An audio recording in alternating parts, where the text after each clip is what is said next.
बल सियावर रामचंद्र भगवान की जय। उमापति महादेव की जय। मेरे प्यारे मित्रों, हम चर्चा कर रहे थे कि आत्मज्ञान में अधिकार सभी का है, मनुष्यों का भी है, देवताओं का भी है, असुरों का भी है। उनमें देवताओं के आत्मज्ञान के बारे में हो रही थी चर्चा कि देवताओं को आत्मज्ञान किसने दिया।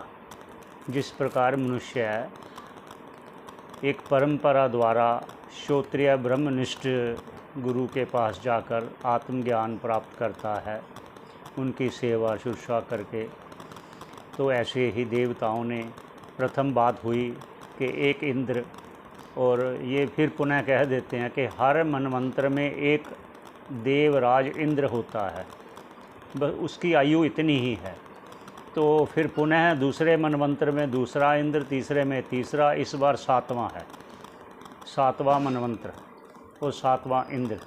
पहले चर्चा हुई थी कि प्रजापति से इंद्र ने 101 वर्ष रह कर आत्मविद्या प्राप्त की, और विरोचन ने ज़्यादा शंका ना करते हुए जो उन्होंने प्रथम उपदेश किया था उसको ना समझकर, जो उसने अपने मन से समझा उसी को उपदेश समझकर वो चला गया असुरराज विरोचन।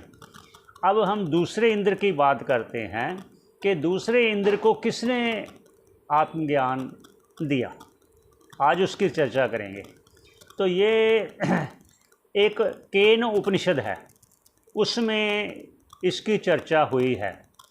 केन उपनिषद में यहाँ एक और कहते हैं कि भगवान अपने भक्त में अभिमान नहीं देखना चाहते, कि वो अभिमान करे किसी बात पर, ये नहीं देखना चाहते। ऐसे ही एक बार जब असुरों का देवताओं के साथ युद्ध हुआ और युद्ध जीत गए देवता, तो उनको अभिमान हो गया।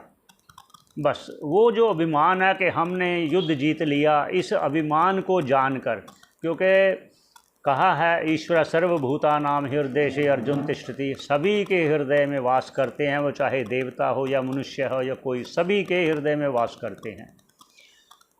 तो इसलिए वो जान गए, क्योंकि अंतर्यामी भगवान है, सभी के हृदय में वास करते हैं, तो वो जान गए कि देवताओं में ये अभिमान अच्छा नहीं है, ये इनको पुनः परिभव में ले जाएगा, अर्थात ये फिर ये हार को प्राप्त होंगे अगर युद्ध हुआ। इसलिए इनका अभिमान दूर करने के लिए उन्होंने क्या कहा क्या किया, कहा नहीं, क्या किया, ये केन उपनिषद में चर्चा आती है। तो वहाँ भगवान एक यक्ष रूप में प्रकट हुए। यद्यपि किसी इंद्रियों का, कोई भी इंद्रियों का विषय नहीं है, पर फिर भी माया से एक यक्ष रूप में प्रकट हुए। तो ये जब देखा उन्होंने, एक अचानक बिजली चमकी और यक्ष प्रकट हुए। जब प्रकट हुए तो देवराज इंद्र ने देखा कि ये कौन है, सोचने लगे। तो उन्होंने कहा अग्निदेव को कि आप जाओ और इनसे पूछो कि ये कौन है। तो अग्निदेव गए, तो उन्होंने पूछने का अवसर ही नहीं दिया यक्ष भगवान ने, तो उन्होंने ही पूछ लिया कि तुम कौन हो। तो अग्निदेव ने कहा कि मैं जातवेद हूँ। अग्निदेव का कि ये भी नाम है जातवेद। तो फिर क्या तुम्हारी क्या हो, तुम क्या शक्ति है तुम में। तो उन्होंने कहा पृथ्वी में जो कुछ भी है मैं सबको भस्म कर सकता हूँ। अग्निदेव का अभिमान देखकर उन्होंने कहा तो अच्छा, तुम सबको जला सकते हो, जो भी पृथ्वी में सबको जला सकते हो, तो ऐसे करो। उन्होंने एक तिनका रख दिया, क्या इसको जलाकर दिखाओ। तो उन्होंने अपनी सारी शक्ति लगा दी, लेकिन वो तिनका जला नहीं पाए। तो इस से वो निराश होकर अपनी असमर्थता तो देखकर वापस लौट गए, कुछ पूछ नहीं पाए। ऐसा जाकर उन्होंने फिर देवराज इंद्र को बोला। तो फिर देवराज इंद्र ने देखा कि वायु देवता को भेजते हैं, ये बहुत बलवान है। तो उन्होंने वायुदेव को बोला, तो जाकर पूछो ये कौन है। वहीं पर उनको भी हुआ कि वो बजाय उनसे पूछते कि आप कौन हो, तो यक्ष भगवान ने कहा कि आप कौन हो। उन्होंने पहले ही पूछ लिया।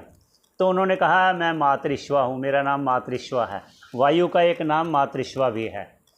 तो उन्होंने कहा तुम्हें क्या समर्थता है। उन्होंने कहा जो भी पृथ्वी में ऐसी वस्तु है मैं उसको पल भर में उड़ा सकता हूँ। तो उन्होंने कहा ऐसे है तो ये लोग तिनका उड़ा के दिखाओ।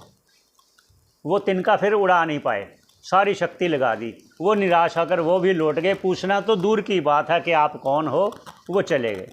तो फिर सभी देवताओं ने इंद्र को कहा, मघवन, उनका मघवन भी नाम है इंद्र का, पुरंदर भी नाम है उनका। तो उन्होंने कहा आप ही जाइए, मघवन नाम से कहा, पुरंदर है इस बार का जो है। तो उन्होंने कहा आप ही जाकर इनका पता कीजिए ये कौन है। तो जब इंद्रदेव गए तो उनको तो बात का अवसर ही नहीं दिया, तो वो लुप्त हो गए। तो देवराज इंद्र को वार्ता का कि आप कौन हो ये पूछने का या यक्ष भगवान उनसे पूछते, ये अवसर ही नहीं भगवान ने दिया। तो वो अंतर्ध्यान हो गए। ये देखकर इंद्र और निराश हो गया, क्योंकि अभिमान इंद्र ने ज़्यादा किया था। क्योंकि ये राजा को अभिमान होता है कि हम जीत गए, हम जीत गए। तो इसलिए उनका अभिमान को दूर करने के लिए यक्ष भगवान अंतर्ध्यान हो गए। तो उन्होंने वहाँ देखिए धैर्य रखा। यही बात भी है कि इस आत्मज्ञान में धैर्य बहुत ज़रूरी है। जब तक धीरज नहीं होगा तो ये आत्मत्व की प्राप्ति नहीं होगी। वहाँ रुके रहे। उनके धैर्य को और उनकी उत्सुकता को देखकर माँ भगवती प्रकट हुई। तो माँ भगवती से उन्होंने प्रश्न किया। तो फिर भगवती जी ने उनको ये कहा, उन्होंने उनसे पूछा कि ये कौन थे जो अभी अभी लोप हो गए। जैसे बिजली चमक दी है, एक बार में चमक दी है, दिखाई देती है, तुरंत लोप हो जाती है, ऐसे क्षण भर में वो लोप, ये कौन थे। तो फिर माँ भगवती ने उनको आत्म तत्व का उपदेश देकर कहा कि ये ब्रह्म थे। उनके बारे में सारा वार्ता किया।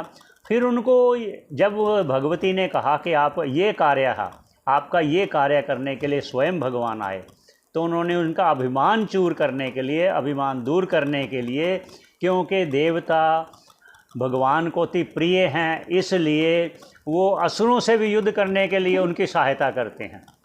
क्योंकि जो भी भगवान को प्रिय है उनकी सहायता हर समय करते हैं। तो ये वार्ता हुई थी। आगे फिर अगली वीडियो में हम बताएंगे कि एक और इंद्र को किसने ज्ञान दिया था, या माँ भगवती ने इंद्र को फिर वो आत्मतत्व का ज्ञान दिया। ये हुआ। अब एक रह गया, वो अगली वीडियो में आपको बताएंगे। धन्यवाद। बोल सियावर रामचंद्र भगवान की जय, उमापति महादेव की जय।